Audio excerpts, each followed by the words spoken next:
What's going on, y'all? Today, I'm about to talk about the new NBA All-Star Game format. Excuse my mic. I forgot my actual mic at school. Whatever. So, Adam Silver and the NBA NBPA announced a new format to the NBA All-Star Game. And personally, I think it's a great idea. So let's talk about the format. So, new format is they're going to have the 24 All-Stars voted the same way. They're split up into a mini tournament with 4 teams in 3 games. So 3 of the teams are going to be the 24 All-Stars split up. And then the other rest of the team, the 4th team, is the winning team in the Rising Stars game with the first and second year players, G League players, whatever. So they're going to play, 4 teams are split into 2, right? They're going to play 2 games. And then the 3rd game is going to be the winner of the from those 2 teams split up. I think it's a great idea. And I see a lot of NBA players, they were hating on it. LeBron hated on it. KD hated on it. Some other players hated on it. I think Jeff Teague hated on it. They were like, oh, this is a terrible idea. Blah, blah, blah, this, that, and the third. I'm just like, bro, you got to understand. Like, they were talking about, oh, go back to East versus West. Mind you, didn't they do East versus West like last year? They literally did that last year, bro. Like, it doesn't matter if it's East versus West because logically, okay, what is the reason they complain about the All-Star game, right? You say, oh, freaking all the players aren't just doing it for the love of the game. They're just walking around. They're taking open three. All the criticisms that people make about the modern game, oh, no defense, it's taking a bunch of threes. That's like actually 100% valid in the All-Star game. They're just walking up, taking threes, playing no defense, taking open layups. I saw Jason Tatum score 50 points or whatever, and they barely play defense up until like the last second of a quarter for the charity or whatever. Yeah, even like making it charities wasn't enough to motivate people. So to play because they're like, oh, I'm trying to go win a championship. I'm trying to get the contract. If I get injured in an All-Star game, I'm gonna look stupid. So again, thinking about it from that logical perspective, oh, okay. Even if we switch it back to East versus West, there's no beef between East and West. Like there's no kind of, oh, this conference is superior. Like no one really cares about that. They just want to walk around and, you know what I'm saying, not really do nothing.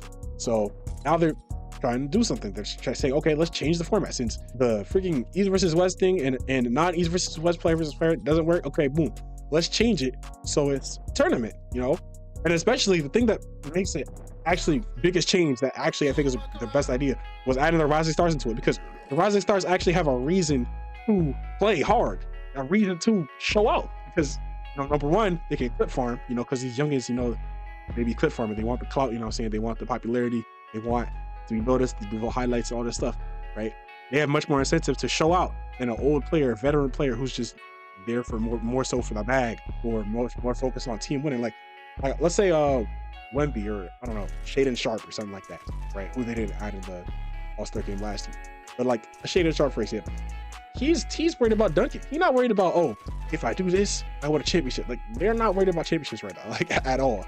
That is not their primary concern whatsoever. So that's why I'm like, bro, just let the freaking youngins want to clip farm, want to get their highlights off, want to go crazy, put them in. They gon' try to go crazy. And the All-Stars, on the other hand, depending on whether or not Wemby's an All-Star or a Rising Star, he can probably switch teams. He can add some drama in it, I ain't gonna lie. But they're not gonna try to lose. They're not gonna lose to the youngins, bro. Like they are. I think if the youngins really start trying, All-Stars gonna be like, yo, we're not about to lose to y'all. Like we're not about to use to y'all freaking 19, 20-year-olds trying to replace us, and boom, now you create some actual tension, you know, create actual natural competition. And then, assuming, hopefully, the Rising Stars win, I'm not gonna lie. Because if the Rising Stars lose in the first game, then the last game's gonna be nasty. But they win the freaking first game. Rising Stars versus an All-Star team in the last game. If the Rising Stars win, there's a lot of drama, you know what I'm saying? Because it's like, oh, they're next up, you know what I'm saying? Scoot Henderson could get his revenge, you know what I'm saying? Get his, what's the word I'm looking for? Redemption, you know? Brandon Miller, you know, they barely talk about him. I mean, they kind of talk about him, but they don't talk like Brandon Miller had a great rookie season. Brandon Miller would be a rookie of the year in a lot of other NBA seasons, but he's happened to be behind Chet Holmgren and Victor Wembanyama and not even acknowledge that in the conversation, really. Like they were looking at Jaime Jaquez Jr. over him sometimes. Like, you know what I'm saying? I think a player like Brandon Miller is perfect for, you know what I'm saying, getting his stuff off, you know, trying to go crazy, trying to get his name out there, get his brand up. You know what I'm saying? And the G League players too, Mac McClung, you know what I'm saying? He'd be like, oh, yo, you don't want to sign me to a roster? I bet I'm gonna took you for 30. You know what I'm saying? That's why I'm like, bro, this is a perfect idea. Add the Rising Stars into it, add the new blood, you know, add some differentiation, add opportunity for people to make a name for themselves. and really compete and get the bag, because there was also a money reward for winning as well. So I do think that the NBA Cup has gotten more clout, you know what I'm saying, season after season. This is the second season. And even though a lot of people didn't watch the final game because they felt like it didn't mean anything, but hey, they was able to get AJ Green right. You know what I'm saying? Or not AJ Green, who was it? Ryan, that's his last name. But that player that Giannis was talking about in his interview, y'all know if you watch this interview, they was able to get him right because the NBA Cup. I think similar principle with the All-Star game with the Rising Stars, you know what I'm saying? Add some new blood into it. And also making the game to 40, I think helps too, because I think when it starts to get to like 80, they got to score like 120 points, 140 points, or whatever. They get tired, because at some point it's just like, bro, we're just playing for time.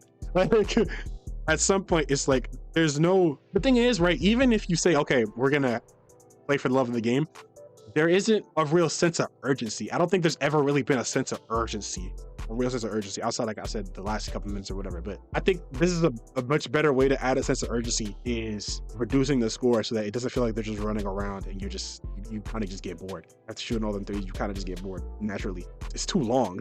So I think making it 3 shorter games, making it tournament style, I don't know who hates tournaments. Me personally, I don't care what it is. I don't care if it's anime, manga, comics, sports, book reading. I don't know. Like, it don't matter. A tournament is a tournament. Like, you know what I'm saying? Having a little bracket, you know, like, tournaments are cool. I really don't understand the arguments against it, other than, it's going against tradition. When the tradition has sucked for years. For years upon years upon years, the tradition has sucked mid, you know, aside from little moments here and there. So you might as well try something. And even if the format isn't 100%, like, you can at least get something out of it, you know? You can say, okay, this part of it didn't work, but we like this part, so let's add this in going forward. Let's incorporate this part. This aspect doesn't work. Maybe the tournament aspect isn't good, but adding the Rising Stars is good. Maybe adding the Rising Stars is bad. Maybe you want to incorporate a different kind of competition. Maybe you want to get the 3-point contest winners, have a 3-point contest in the game or something. I don't know. Dunk contest winners, best dunk in the game. Maybe add more gimmicks to it. I don't know. Maybe add a freaking celebrity game. I don't know. Celebrity game goes crazy. Hey, add freaking YPK Ray. Add him in the game. Like, I don't know.